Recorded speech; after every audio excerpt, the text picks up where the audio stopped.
अमरनाथ यात्रा 2 साल बाद फिर से शुरू हो रही है। श्री अमरनाथ जी श्राइन बोर्ड ने इसकी घोषणा करते हुए बताया कि इस साल यात्रा 30 जून से शुरू होगी और 43 दिनों बाद 11 अगस्त को रक्षाबंधन के दिन संपन्न होगी। ये फैसला उपराज्यपाल मनोज सिन्हा की अध्यक्षता में हुई श्राइन बोर्ड की बैठक में लिया गया। 2019 में जम्मू कश्मीर से आर्टिकल 370 हटाए जाने से ठीक पहले अमरनाथ यात्रा बीच में ही रद्द कर दी गई थी। तब जम्मू कश्मीर के विशेष राज्य होने का दर्जा खत्म करके उसे 2 केंद्र शासित प्रदेश में विभाजित कर दिया गया था। इसके बाद कोरोना महामारी की वजह से 2 साल से यात्रा स्थगित रही है। 2021 में 56 दिनों की यात्रा की घोषणा हुई थी, लेकिन कोरोना की वजह से बाद में उसे स्थगित कर दिया गया था। आइए जानते हैं कि 2 साल बाद शुरू हो रही अमरनाथ यात्रा में क्या बदलाव किए गए हैं। इस यात्रा का महत्व और इतिहास क्या है? अमरनाथ यात्रा पर कैसे जा सकते हैं?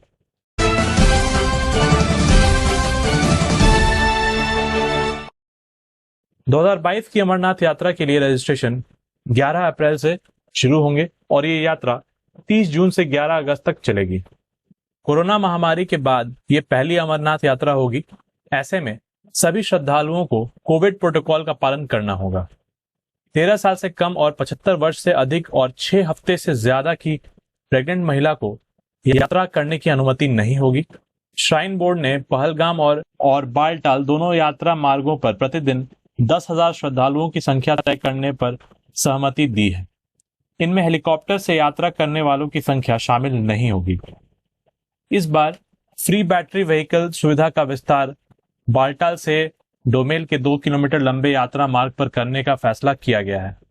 अमरनाथ यात्रा की सुरक्षा के लिए सुरक्षा बलों की 250 कंपनियों के करीब 1 लाख जवानों को तैनात करने की योजना है। इसमें सीआरपीएफ के जवान प्रमुख होंगे। एक अनुमान के मुताबिक इस बार की अमरनाथ यात्रा में 10 लाख से अधिक श्रद्धालु शामिल हो सकते हैं। अमरनाथ धाम जम्मू कश्मीर में हिमालय की गोद में स्थित एक पवित्र गुफा है, जो हिंदुओं का सबसे पवित्र स्थल माना जाता है। माना जाता है कि अमरनाथ स्थित एक पवित्र गुफा में भगवान शिव एक बर्फ लिंगम यानी बर्फ के शिवलिंग के रूप में विराजमान है। बर्फ से शिवलिंग बनने की वजह से इसे बाबा बर्फानी भी कहते हैं। पवित्र गुफा ग्लेशियरों, बर्फीले पहाड़ों से घिरी हुई है। गर्मियों के कुछ दिनों को छोड़कर यह गुफा साल के अधिकांश समय बर्फ से ढकी रहती है। गर्मियों के उन्हीं दिनों में यह तीर्थयात्रियों के दर्शन के लिए खुली रहती है। खास बात यह है कि इस गुफा में हर वर्ष बर्फ का शिवलिंग प्राकृतिक रूप से बनता है। बर्फ का शिवलिंग गुफा की छत में एक दरार से पानी की बूंदों के टपकने से बनता है। बेहद ठंड की वजह से पानी जम जाता है और बर्फ के शिवलिंग का आकार ले लेता है। यह दुनिया का एकमात्र शिवलिंग है जो चंद्रमा की रोशनी के आधार पर बढ़ता और घटता है। यह शिवलिंग श्रावण शुक्ल पक्ष की पूर्णिमा को पूरा होता है और उसके बाद आने वाली अमावस्या तक आकार में काफी घट जाता है। ऐसा हर साल होता है। इसी बर्फ के शिवलिंग के दर्शन के लिए हर साल लाखों की संख्या में श्रद्धालु अमरनाथ की पवित्र गुफा की यात्रा करते हैं। बर्फ के शिवलिंग के बाएं और 2 छोटे बर्फ के शिवलिंग बनते हैं। उन्हें मां पार्वती और भगवान गणेश का प्रतीक माना जाता है। पवित्र गुफा की लंबाई 19 मीटर, चौड़ाई 16 मीटर और ऊंचाई 11 मीटर है। अमरनाथ गुफा का चित्र 12वीं सदी में लिखी गई राजतरंगिणी पुस्तक में मिलता है। इस गुफा की खोज 1850 में बूटा मलिक नाम मुस्लिम गडेरिया ने की थी। 2019 में यात्रा समय से पहले स्थगित की गई।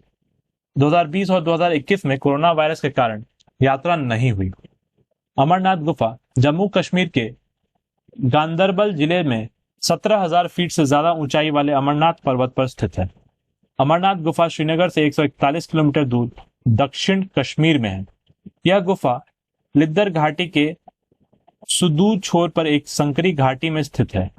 यह पहलगाम से 46 से 48 किलोमीटर और बालटाल से 14-16 किलोमीटर दूर है।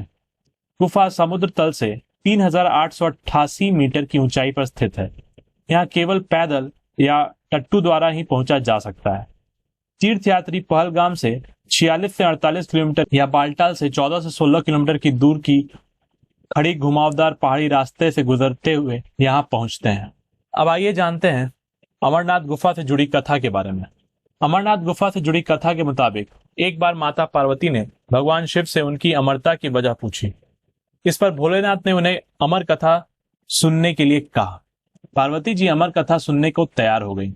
इसके लिए वह एक ऐसी जगह तलाशने लगे जहां कोई और ये अमर होने का रहस्य न सुन पाए। आखिरकार वह अमरनाथ गुफा पहुंचे। अमरनाथ गुफा पहुंचने से पहले शिव जी ने नंदी को पहलगाम में, चंद्रमा को चंदनवाड़ी में, सर्प को शेषनाग झील के किनारे, गणेश जी को महागुण पर्वत पर, पंचतरणी में पांचों तत्वों धरती, जल, वायु, अग्नि और आकाश को छोड़ दिया। पार्वती के साथ अमरनाथ गुफा पहुंचकर शिवजी ने समाधि ली। फिर उन्होंने कलागिरी को गुफा के चारों ओर मौजूद हर जीवित चीज को नष्ट करने का आदेश दिया, जिससे कोई और अमर कथा न सुन सके। इसके बाद शिवजी ने पार्वती को अमरता की कथा सुनाई, लेकिन कबूतर के एक जोड़े ने भी यह कथा सुन ली और अमर हो गया।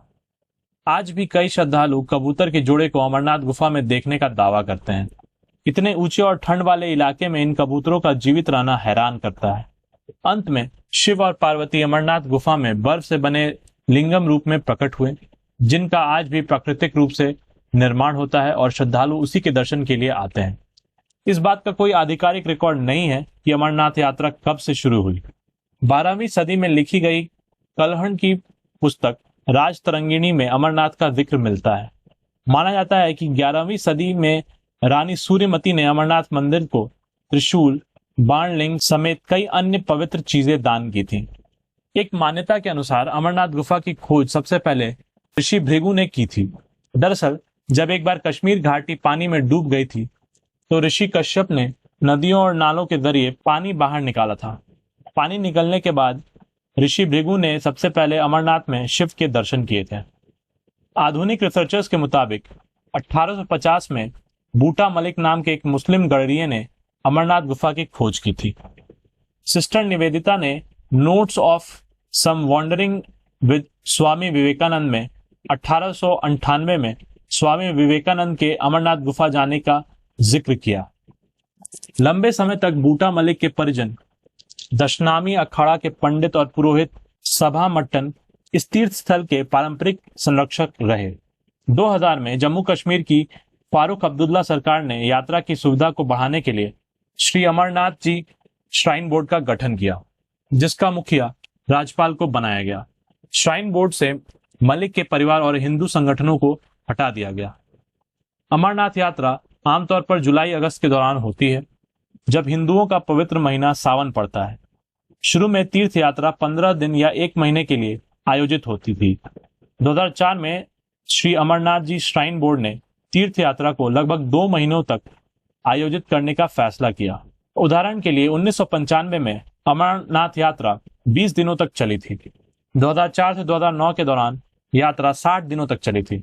इसके बाद के वर्षों में यात्रा 40 से 60 दिन तक चलती थी। 2019 में यह यात्रा 1 जुलाई से शुरू होकर 15 अगस्त तक चली थी, लेकिन आर्टिकल 370 हटाए जाने से कुछ दिनों पहले सुरक्षा कारणों का हवाला देते हुए रद्द कर दी गई थी। पिछले कुछ वर्षों में अमरनाथ तीर्थ यात्रियों की संख्या बढ़ती गई है। 1990 के दशक में हजारों की संख्या से अगले कुछ वर्षों में लाखों की संख्या में श्रद्धालु अमरनाथ की यात्रा पर गए। 2011 में रिकॉर्ड 6.34 लाख श्रद्धालुओं ने अमरनाथ के दर्शन किए थे। अमरनाथ यात्रा का मार्ग समय के साथ बदलता रहता है। इस इलाके में सड़कों के निर्माण के साथ ही यात्रा मार्ग में भी बदलाव हुआ है। अब अमरनाथ यात्रा के लिए 2 रास्ते हैं। एक रास्ता पहलगाम से शुरू होता है, जो करीब 46 से 48 किलोमीटर लंबा है। इस रास्ते से यात्रा करने में 5 दिन का समय लगता है। वहीं दूसरा रास्ता बालटाल से शुरू होता है, जहां से गुफा की दूरी 14 से 16 किलोमीटर है, लेकिन खड़ी चढ़ाई की वजह से इससे जा पाना सबके लिए संभव नहीं होता। इस रास्ते से यात्रा में 1-2 दिन का समय लगता है। अमरनाथ यात्रा पर अब तक 36 आतंकी हमले हो चुके हैं। अमरनाथ तीर्थ यात्रियों को पहली धमकी 1993 में पाकिस्तान स्थित हरकत उल अंसार आतंकी संगठन की ओर से दी गई थी। अमरनाथ यात्रा पर पहला आतंकी हमला 2000 में हुआ था। इनमें 32 लोगों की मौत हो गई थी, जिनमें 21 तीर्थयात्री थे। 2001 में तीर्थयात्रियों के कैंप पर आतंकियों के ग्रेनेड हमले में 13 लोगों की मौत हो गई थी। 2002 में 2 आतंकी हमलों में 11 तीर्थयात्रियों की मौत हो गई थी। 2017 में आतंकियों की गोलाबारी में 8 तीर्थयात्री मारे गए थे। 2017 में सरकार ने लोकसभा में बताया था कि 1990 से 2017 तक यानी 27 वर्षों में अमरनाथ यात्रा पर 36 आतंकी हमले हुए, जिनमें 53 तीर्थयात्रियों की मौत हुई जबकि 167 घायल हुए। आज की इस न्यूज में बस इतना ही। अगर आपको ये वीडियो पसंद आया हो तो प्लीज इसे लाइक कर दें और हमारे चैनल को सब्सक्राइब करें। तो मिलते हैं अगली वीडियो में, तब तक के लिए धन्यवाद।